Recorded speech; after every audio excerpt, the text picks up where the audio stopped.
Chilakaluripet municipal DE Abdul రహీంపై చర్యలు తీసుకోవాలని పల్నాడు జిల్లా కలెక్టర్ కృతికా శుక్లా ఐఏఎస్ను కలిసి వినతిపత్రం అందజేసిన ఏపీ ఎన్జీఓ మరియు గ్రామ వార్డు సచివాలయ సంక్షేమ సంఘం నాయకులు.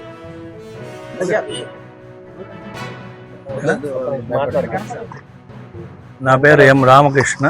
నేను పల్నాడు జిల్లా ఏపీ ఎన్జీఓ అసోసియేషన్ ప్రెసిడెంట్ని మరియు జేఏసీ చైర్మన్ని.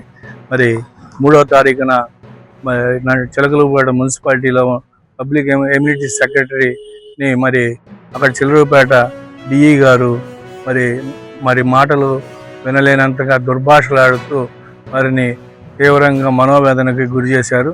అందుకు విరుద్ధంగా మనం కలెక్టర్ గారికి ఇక్కడ రిప్రజెంటేషన్ ఇవ్వటం జరిగింది.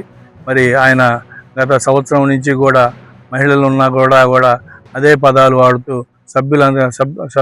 సభ్యత ఉన్న భాష కాకుండా విరుద్ధంగా మరి అనేక దుర్భాషలు ఆడుతూ మరి వినలేని విధంగా మరి ఈ ప్రోగ్రాం అతను వాళ్ళు హరాస్ చేస్తూ ఉన్నారు.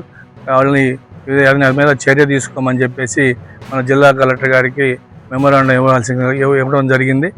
ఈ సమస్యను ఏంటంటే మరి ఆయన్ని అక్కడి నుంచి తప్పించి వేరే చోట వేయమని కూడా మేము రిక్వెస్ట్ చేయడం జరిగింది. కాబట్టి కలెక్టర్ గారి సౌహృదంతో మరి వారి మీద చర్యలు తీసుకోమని